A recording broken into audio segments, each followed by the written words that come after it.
Hi and welcome to the latest edition of Connecting Is Not Enough, the networking radio show. I'm Andy Lapata. I've got some exciting news to share with you in this edition. There are also some opportunities to see me speak in London over the coming months and some new books coming out that I want to share with you. We'll be looking at 5 ways you can network your way into a new market. I was recently interviewed by Debbie Tarrier of letstalkbusinessonline.com about referral strategy, and I'll be sharing that interview with you. I also interviewed Phil Jones, who's the country head for Brother UK, and I asked Phil all about how businesses can sell to large organisations like Brother, and Phil shared his thoughts on that. We'll have some music from Chris Butler, and then I'll be testing your listening skills with a few final thoughts. First of all, the news a number of people have been waiting for, not least of all me. I'm delighted to report that my last book, Recommended: How to Sell Through Networking and Referrals, is now available on Kindle. Just go to amazon.co.uk or .com and search for my name and you'll find Recommended on Kindle amongst the books there. It's always great to meet listeners in person, and I'll be speaking at a few public events in London in the coming months, catering for some different audiences and different aspects of business. Please feel free to come along if the events are right for you, and please do say hello if you're going to be there. The first event is on March the 14th, and that's the UK Business Book Festival. Then on April the 20th, I'll be speaking at Creativity Live, the Professional Speaking Association's spring convention. And if you're a member of the PSA, don't forget that the first stage of early bird booking ends today, the 31st of January. And then between November the 26th and 28th, I'll be joining a stellar lineup of speakers at the Digital Marketing Show at London's XL Arena. If you want to find out more details about any of those events, either have a look at the written version, the e-zine version of Connecting Is Not Enough, which you can see in my resources section of my website, or alternatively, just Google the events and you'll find them quite easily. I've introduced another change to the networking radio show, following suggestions made in the survey I sent to newsletter readers last year. Rather than the networking tips which normally kick off the show, I'm beginning a new series of 5 ways to. We're going to begin very shortly with 5 ways to network your way into a new market. As well as my own ideas, I turn to my network through LinkedIn, Twitter and Facebook for their suggestions, and they're reflected in the tips that I share. If you want to know 5 ways to network in any specific situation, please let me know and I will look to include them in a later edition. Before we do that, it seems to be book launch time. In addition to the publication of the Kindle edition of Recommended, I'm delighted that I feature in 2 new books currently hitting the bookshelves, and I've also had the opportunity to review an excellent new book being launched next week. Mentioned in a recent edition of Connecting Is Not Enough, Hit Me, How to Get Your Small Business to Punch Its Weight Online, to which I've contributed a chapter, is now out and selling well. It's published by Harriman House, produced by Fresh Business Thinking, and again you'll find it very easily online. Meanwhile, tomorrow sees the launch of the Financial Times Guide to Leadership by the former global CFO of Shell Aviation, Marianne Abbey-Pesh. Marianne interviewed me for the book about how successful leaders build networks and leverage them. Finally, I'll be attending the book launch on Monday of Claire Rayner's excellent new work, How to Sell to Retail. If you want to come along to the launch, just get in touch with me and I'll send across the link. We've got 5 copies of the Financial Times Guide to Leadership to give away to listeners of the Networking Radio Show and readers of Connecting Is Not Enough. For your chance to win a copy, please email inquiries@lopata.co.uk, that's LOPATA.co.uk, with your name and address, putting FT Leadership in the subject line. I hope you like listening to the podcast again, and I look forward to your feedback. It's always well received.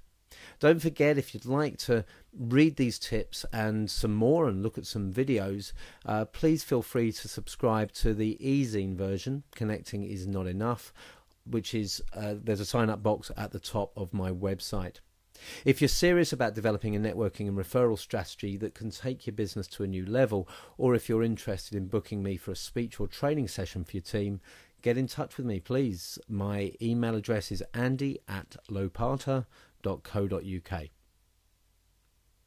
So let's have a look at 5 ways to network your way into a new market.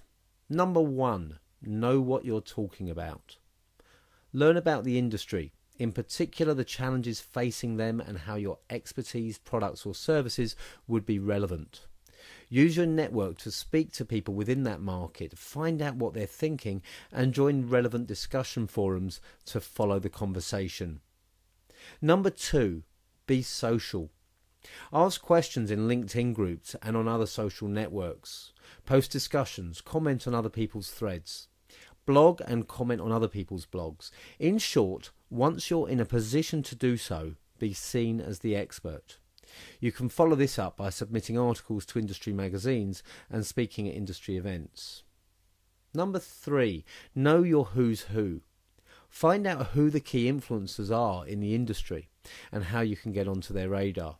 Look for introductions to them. Approach them when they speak at events, comment on their blogs, offer them articles, arrange to meet. Be clear on what you want them to know about you so that they can talk about you to the right people at the right times and say the right thing. Number 4, be professional.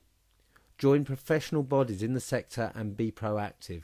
Attend events, go to their annual conference, offer to speak or write for them. Once you've established yourself, you can volunteer to take a role within the association. And number 5, who do you know who?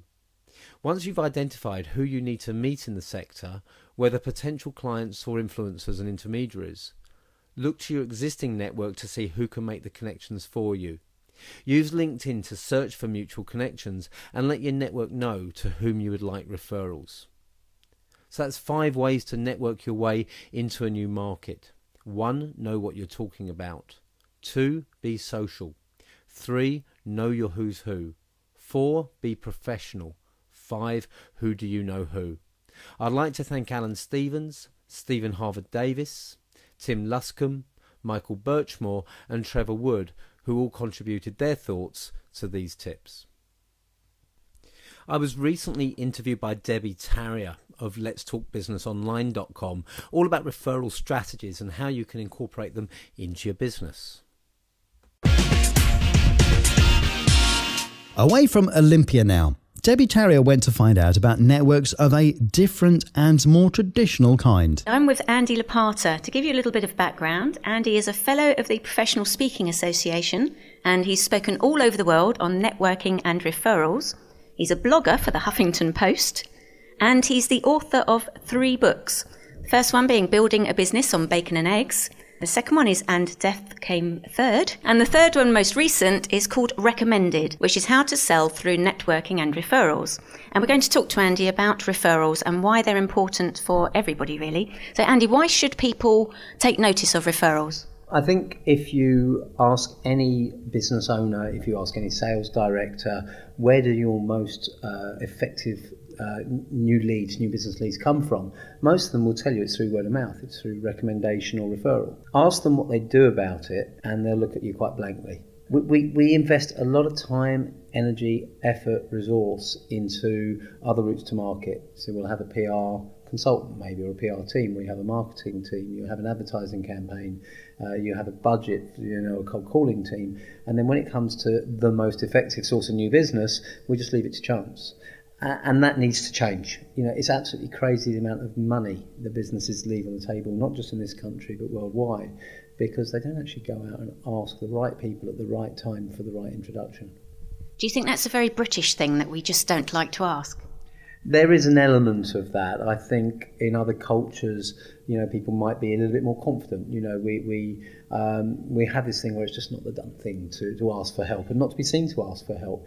And actually, I do find that with a lot of my clients, one of the biggest challenges is confidence asking for referrals. But yet, if you turn it around and you say, think of someone that you really like, really trust, you have a lot of confidence in. If you could introduce them to someone in your network and that turned into a fantastic connection for them, whether it be a new customer, whether it be an introduction that gets them a job or whatever it may be, how does that make you feel? Now, in most cases, people feel great about that.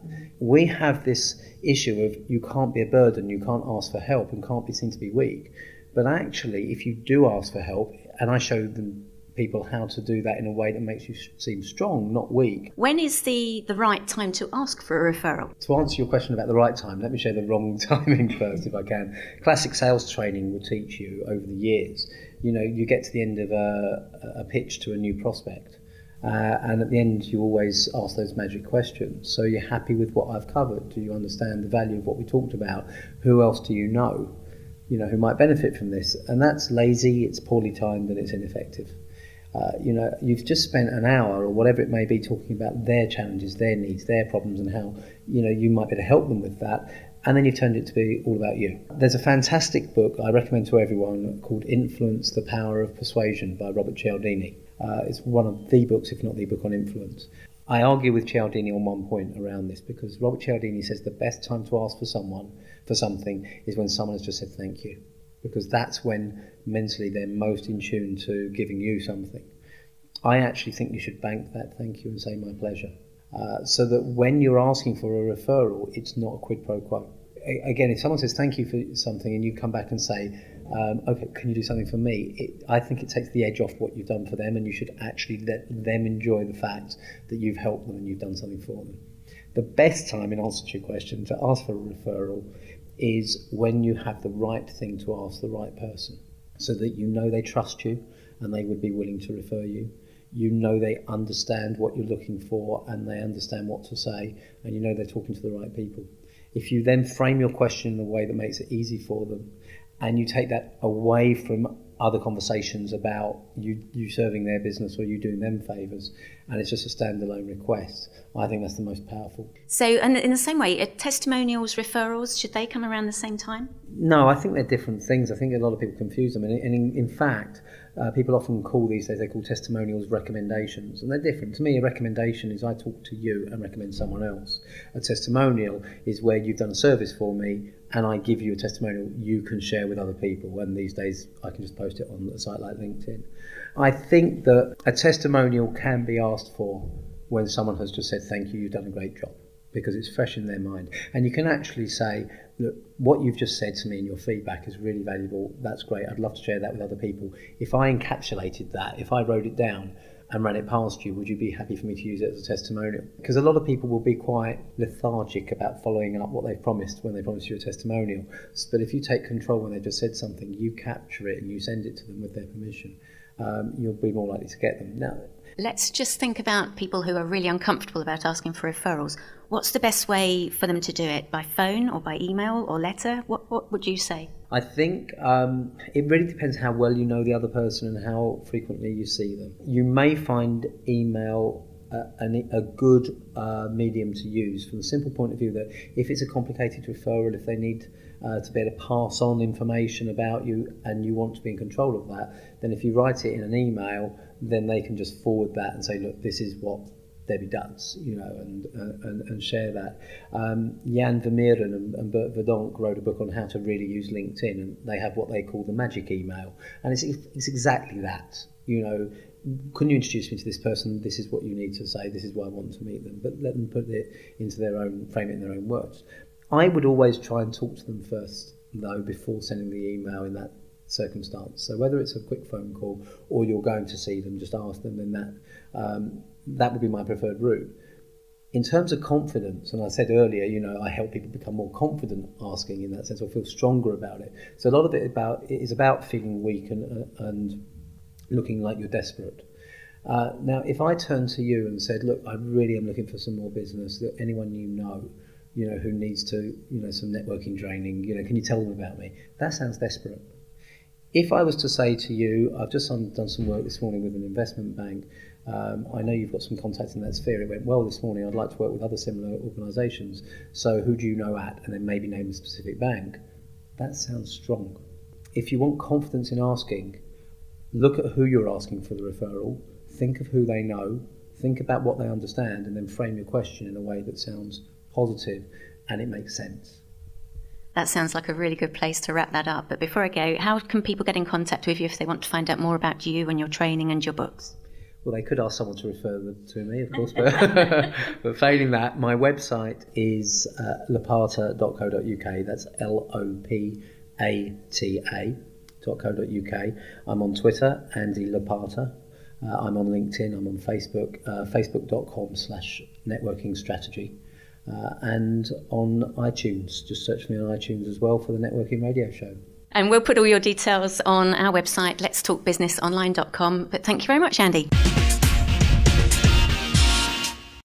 Thank you, Debbie, for interviewing me. And you can hear more on the Let's Talk Business website, letstalkbusinessonline.com. I recently got together and spoke with Phil Jones, the country head of Brother UK. In the first of two extracts from our conversation, I asked Phil about his experience and his response to being sold to. It's very clear from the interview that Phil doesn't like being sold to. The key is to engage with him. And in fact, I think you'll find the same is true with other similar companies of that size. As Phil says, by questioning better, you'll get far better results from me in terms of a response. Anyway, let's hear exactly what Phil had to say. I'm speaking today with Phil Jones. Phil is the head of Brother in the UK. He's the country head and a very, very savvy networker, very popular on Twitter and on his blog, as well as just the networks he carries on day to day. So I thought it'd be a good chance to catch up with Phil and talk to him about what he's learned in his years at Brother in terms of networking, specifically advice for anyone who's trying to sell their services, their products into a larger organisation like Brother. So, first of all, hello Phil, thanks for joining us. You're welcome, nice to see you. What would your first piece of advice be to anyone who's looking to network their way into a large company, a corporate like Brother? I think a really key thing, and the thing that I see most people miss, is they are trying to shoehorn in a solution which the company may not even have a requirement for. That is the biggest miss I always see. We have so much stuff available on Twitter, on our YouTube channels, on our website, in our CSR reports, in our company reports, that you could quite easily figure out what it is we're trying to do as a business. And then you need to personalise the approach to us. So you need to actually say, I can see that you're trying to get this done.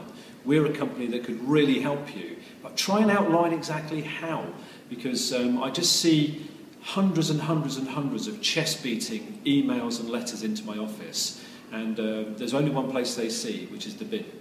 And do you respond to people who come up to you at networking events, or have people tried to get to you through referral, or are you just very much open to the right type of email? Yeah, I basically read everything. I'm open to the right kind of email, and I am open to people at networking events too. However, word of caution here, that if you are coming in trying to ram raid, again, a solution straight into me at a networking event, it just won't work. Over the years, I've realised that some of my best relationships and my best pieces of business have simply come over the long term. It's just putting something into the relationship before you take it out is something that I've always felt was really, really key if I'm trying to network with a particular company that we're trying to do business with. So it's just to take it softly, to build it up nicely. I might follow somebody on Twitter, I might connect with them on LinkedIn. I write quite a lot of handwritten notes, so I had my business card blown up from a business card size to a postcard. And there's nothing that cuts through more than a handwritten note on a postcard to a CEO of an organisation. And I remember when we first met and we first sat down and chatted, we were talking about this very thing, that as soon as people see your job title, they instantly want to see how they can sell to you, and you're quite resistant to that, aren't you? Yeah. It just it's like a broken record. If you hand a business card out, they can see you're the head of a company like Brother, straight in there. Can we come and talk to you about your fleet cars? Can I come and talk to you about your printing? Can I come and talk to you? You are just inviting me to just switch off immediately and go and talk to somebody else. Ask me what my business objectives are. Ask me what the biggest problem on my desk is right now. Ask me where my head's at in terms of my 3-year strategic plan and how we're performing against it.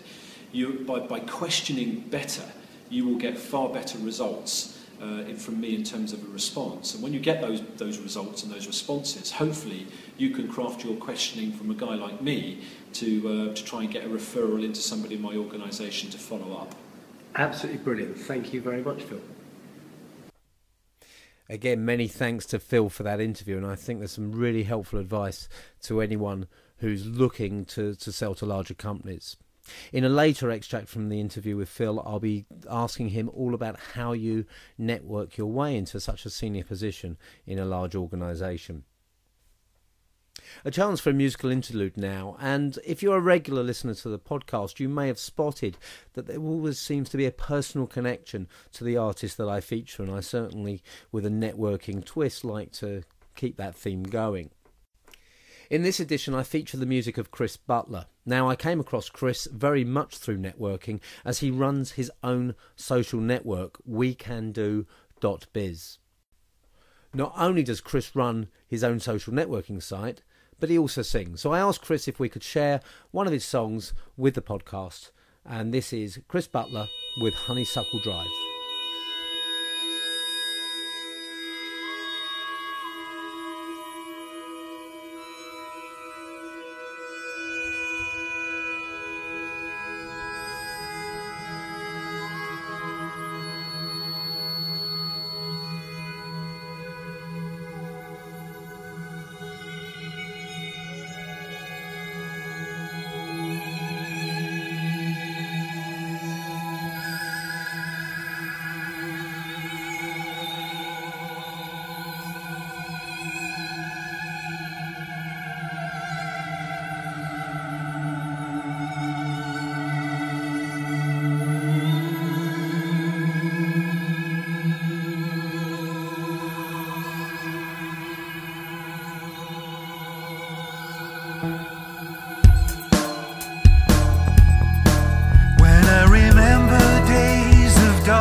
Light of the evening, in the safe calm of your love.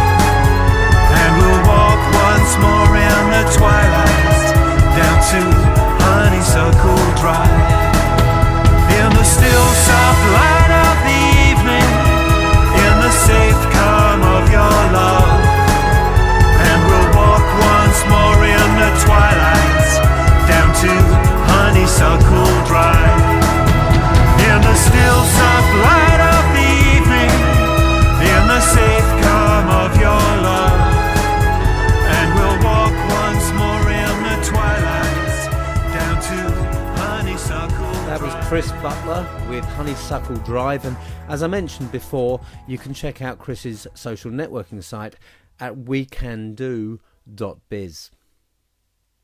Finally, I just want to relate a little story of something that happened very recently that taught me a lesson I think is worth sharing. It was a taste of my own medicine, I guess. For years I've been preaching the importance of listening. Not just being politely quiet when someone else is speaking, but really listening, paying attention. I've talked about listening for people rather than simply to them, and I've shared Stephen Covey's thoughts about empathetic listening. But listening requires work and practice, and it's easy to get distracted without realising it and fail to listen. And that was brought home to me a couple of weekends ago. I attended a workshop where my listening skills were really put to the test. Our facilitator was Lynn Parker of Funny Women, who has taken on the unenviable task of teaching 10 novice men how to be funny to an audience of women. And she asked each of us to tell a brief anecdote from our lives. We were instructed not to try to think about what our anecdote would be in advance. We must simply listen. Some chance. Of course, as we went around the circle and told our anecdotes, each of those of us who were still to have our turn raced through different stories in our minds. As each person spoke, we would each change our minds several times as new ideas came in and prompted new thoughts and recollections. Which meant, of course, that we weren't paying full attention to the stories being shared. We weren't actively listening. When everyone had shared their story, we were then told we had to repeat the anecdote of the person who went before us, as if we were them. Now, not surprisingly, a lot of us struggled, none more so than me. I hadn't been listening. I'd been working on my own anecdote instead. Interestingly, it became easier to recall the stories of people who spoke after us, but even then key parts of the story were recalled incorrectly or simply forgotten. Isn't that what many of us do day to day? We're too busy thinking of our response when someone else is speaking to us to truly listen to what they're saying. Everyone's focused on our own reality and not on the person who's talking. Why do you think you can't remember the name of someone seconds after being introduced? You weren't paying attention. You weren't truly listening. What was said in the meeting you just left, or in the conversation you had in the lift this morning? What did you have on your mind to stop you listening? Even with this podcast, how much have you truly taken in, or how much have you missed because you've been distracted by something else? We need to learn to switch off the inner voice when someone else is speaking and focus instead on their voice. It's easier said than done, I know, but being aware that you're not really paying attention is a good start to changing habits and beginning to listen to other people. Now, what were you just saying? So that's Connecting is Not Enough, the networking radio show, finished for another week. I hope you've enjoyed it, I hope you found it useful, and I look forward to seeing you again in 3 weeks' time. Until then, happy networking.